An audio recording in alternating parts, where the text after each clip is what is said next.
ইরানকে ভাঙার সব ষড়যন্ত্র আবারও ব্যর্থ হল।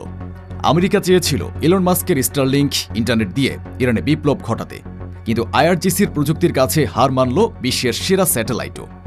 বিক্ষোভের আগুন নিভে গেছে, আর এখন হতাশাগ্রস্ত আমেরিকা সরাসরি ইরানে হামলার ছক করছে। সিবিএস নিউজ এবং ওয়াল স্ট্রিট জার্নাল একযোগে রিপোর্ট করেছে, প্রেসিডেন্ট ট্রাম্পকে পেন্টাগন ব্রিফিং দিয়েছে নতুন মিলিটারি অপশন নিয়ে। আমেরিকা এখন ইরানের মাটিতে সীমিত সামরিক হামলা বা লিমিটেড মিলিটারি স্ট্রাইক চালানোর কথা ভাবছে, কিন্তু তেহরান স্পষ্ট জানিয়ে দিয়েছে, জোকার প্রেসিডেন্ট ট্রাম্প এবং নকল জায়নবাদী সরকার যদি ইরানে হাত বাড়ায়, তবে 12 দিনের যুদ্ধের চেয়েও ভয়াবহ জবাব তারা পাবে। ইরানের বিপ্লবী গার্ড বাহিনী বা আইআরজিসি স্টার্লিং জ্যাম করে আমেরিকার ডিজিটাল আগ্রাসনকে মাটিতে নামিয়ে এনেছে।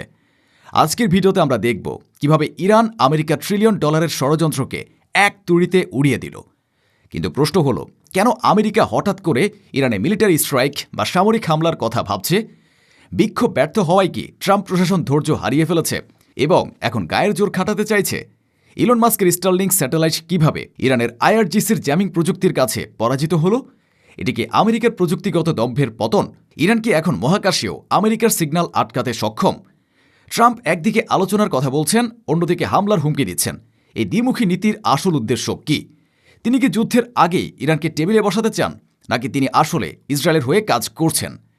আইআরজিসি কেন আমেরিকাকে জোকার এবং ইসরায়েলকে ফেক রেজিম বা নকল সরকার বলে উপহাস করল?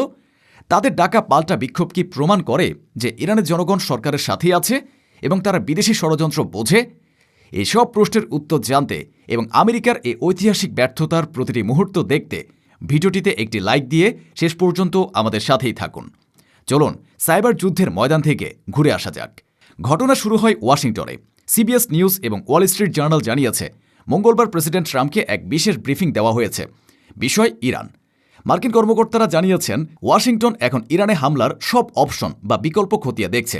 এর মধ্যে আছে সাইবার অপারেশন, অর্থনৈতিক নিষেধাজ্ঞা এবং সীমিত সামরিক হামলা। আমেরিকা চাইছে ইরানের সরকারকে দুর্বল করতে, কিন্তু তারা নিজেদের গ্রাউন্ড ফোর্স বা স্থলসেনা পাঠাতে চায় না। ট্রাম্প বলেছেন, ইরান আমার রেড লাইনের কাছাকাছি চলে এসেছে। তিনি হুমকি দিয়েছেন, যদি আমেরিকার স্বার্থে আঘাত লাগে তবে অভূতপূর্ব প্রতিশোধ নেওয়া হবে। ব্লুমবার্গ রিপোর্ট করেছে, ট্রাম্প প্রশাসন ইরানের মাটিতে হামলার বিষয়টি সিরিয়াসলি বিবেচনা করছে। এটি প্রমাণ করে আমেরিকা এখন মরিয়া।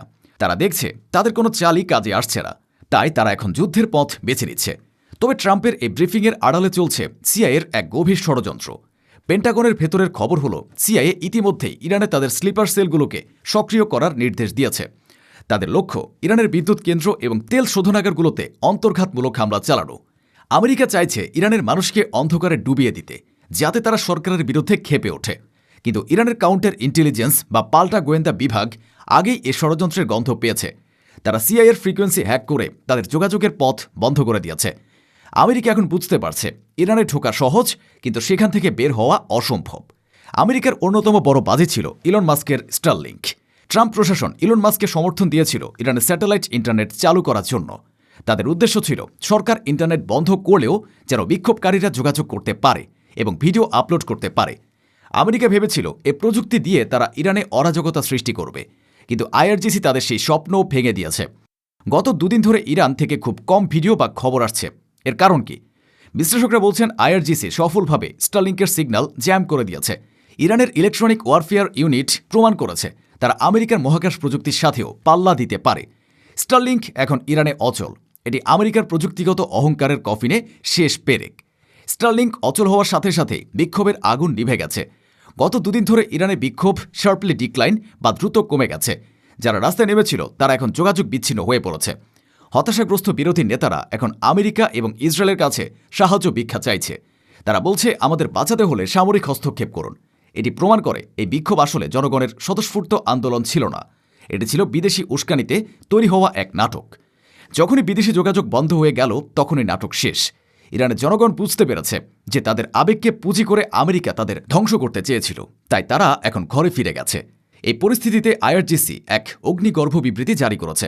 তারা আমেরিকার প্রেসিডেন্টকে ক্লাউন বা জোকার এবং ইসরায়েলকে ফেক জায়ানবাদী রেজিম বা নকল সরকার বলে অভিহিত করেছে। আইআরজিসি বলেছে, এই অস্থিরতা আসলে 12 দিনের যুদ্ধের প্রতিশোধ। আমেরিকা এবং ইসরায়েল এ যুদ্ধে তাদের ঐতিহাসিক পরাজয় মেনে নিতে পারেনি, তাই তারা ভাড়াটে সন্ত্রাসীদের দিয়ে ইরানে বিশৃঙ্খলা সৃষ্টি করতে চেয়েছে। তারা ইরানের জনগণকে ডাক দিয়েছে এক ঐতিহাসিক এবং মহৎ অভ্যুত্থানে বা পাল্টা বিক্ষোভে অংশ নেওয়ার জন্য। 12 জানুয়ারি সোমবার সারা দেশে এই বিক্ষোভ হবে। আইআরজিসি ঘোষণা করেছে জাতীয় নিরাপত্তা এবং ইসলামী প্রজাতন্ত্র ইরানের জনগণের রেড লাইন, এটি ক্রস করলে কাউকে ছাড় দেওয়া হবে না। সবচেয়ে হাস্যকর বিষয় হল ট্রাম্পের আচরণ। তিনি একদিকে হামলার হুমকি দিচ্ছেন, অন্যদিকে বলছেন ইরান নাকি পরমাণু চুক্তি নিয়ে আলোচনা করতে চায়। ট্রাম্প দাবি করেছেন ইরানি নেতারা তার সাথে যোগাযোগ করেছেন এবং একটি মিটিংয়ের আয়োজন করা হচ্ছে, কিন্তু তিনি এও বলেছেন মিটিংয়ের আগেই হয়তো আমাদের অ্যাকশন নিতে হবে। এটি ট্রাম্পের সেই পুরনো গুড কপ ব্যাড কপ খেলা। তিনি একদিকে ভয় দেখাচ্ছেন, অন্যদিকে আলোচনার মূল্য ঝুলাচ্ছেন। কিন্তু ইরান এ ফাঁদে পা দেবে না। ইরান জানে আমেরিকার সাথে আলোচনা মানে হল সময় নষ্ট করা এবং ধোঁকা খাওয়া। আইআরজিসি ঠিক বলেছে, এই সব কিছুর মূলে আছে সেই 12 দিনের যুদ্ধ।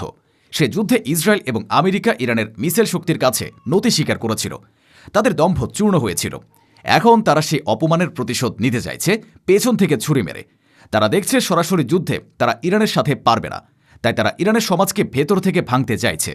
কিন্তু ইরান প্রমাণ করেছে তারা সামরিকভাবে যেমন শক্তিশালী, সামাজিকভাবেও তারা ঐক্যবদ্ধ। আমেরিকার এই হাইব্রিড ওয়ার বা মিশ্র যুদ্ধ ব্যর্থ হয়েছে। সামরিক হামলার পাশাপাশি আমেরিকা সাইবার অপারেশন এবং আরও কঠোর নিষেধাজ্ঞার কথা ভাবছে। তারা ইরানের যোগাযোগ ব্যবস্থা হ্যাক করতে চায়, তাদের অর্থনীতিকে পঙ্গু করতে চায়। ওয়াল স্ট্রিট জার্নাল বলছে ট্রাম্প প্রশাসন অ্যান্টি গভর্নমেন্ট কমিউনিকেশন বা সরকার বিরোধী যোগাযোগ ব্যবস্থা উন্নত করার চেষ্টা করছে। অর্থাৎ তারা স্টারলিংক ব্যর্থ হওয়ার পর নতুন কোনো উপায় খুঁজছে। কিন্তু বিশ্লেষকরা বলছেন আমেরিকা আসলে অন্ধকারে ঢিল মারছে। ইরানের সাইবার ডিফেন্স এখন অনেক শক্তিশালী। তারা আমেরিকার যে কোনো সাইবার হামলা প্রতিহত করতে প্রস্তুত। এই পুরো প্রক্রিয়ায় ইসরায়েল কাজ করছে অনুঘটক বা ক্যাটালিস্ট হিসেবে। তারা আমেরিকাকে উস্কে দিচ্ছে ইরানে হামলা করার জন্য। ইসরায়েল জানে আমেরিকা যদি ইরানে হামলা করে তবে লাভ ইসরায়েলেরই। বিরোধীরা যখন ইসরায়েলের কাছে সামরিক হস্তক্ষেপ চাইছে, তখন নেতানিয়াহু নিশ্চয়ই মুচকি হাসছেন। তিনি ভাবছেন তার পরিকল্পনা সফল হচ্ছে। কিন্তু তিনি ভুলে যাচ্ছেন ইরান যদি পাল্টা মারে তবে সবার আগে তেল আবিবই পড়বে। ইরানের জনগণ প্রমাণ করেছে তারা তাদের দেশকে ভালোবাসে। তারা হয়তো সরকারের কিছু নীতির সমালোচনা করতে পারে, কিন্তু তারা কখনোই চায় না তাদের দেশ লিবিয়া বা সিরিয়া হোক। আমেরিকা ভেবেছিল ইরানিরা তাদের স্বাগত জানাবে, কিন্তু ইরানিরা তাদের ঘৃণা ভরে প্রত্যাখ্যান করেছে। সোমবার পাল্টা বিক্ষোভ প্রমাণ করবে ইরানের মানুষ আইআরজিসির সাথেই আছে। তারা আমেরিকার দালালি করতে রাজি নয়। প্রিয় দর্শক, আমেরিকা বা ইসরায়েল কেউই ইরানকে ভেতর থেকে ভাঙতে পারবে না। স্টারলিংক জ্যাম করে ইরান বুঝিয়ে দিল তাদের আকাশ ডিজিটালভাবেও সুরক্ষিত। ট্রাম্প যদি হামলার ভুল করেন তবে মধ্যপ্রাচ্যে আমেরিকার শেষ দিন ঘনিয়ে আসবে।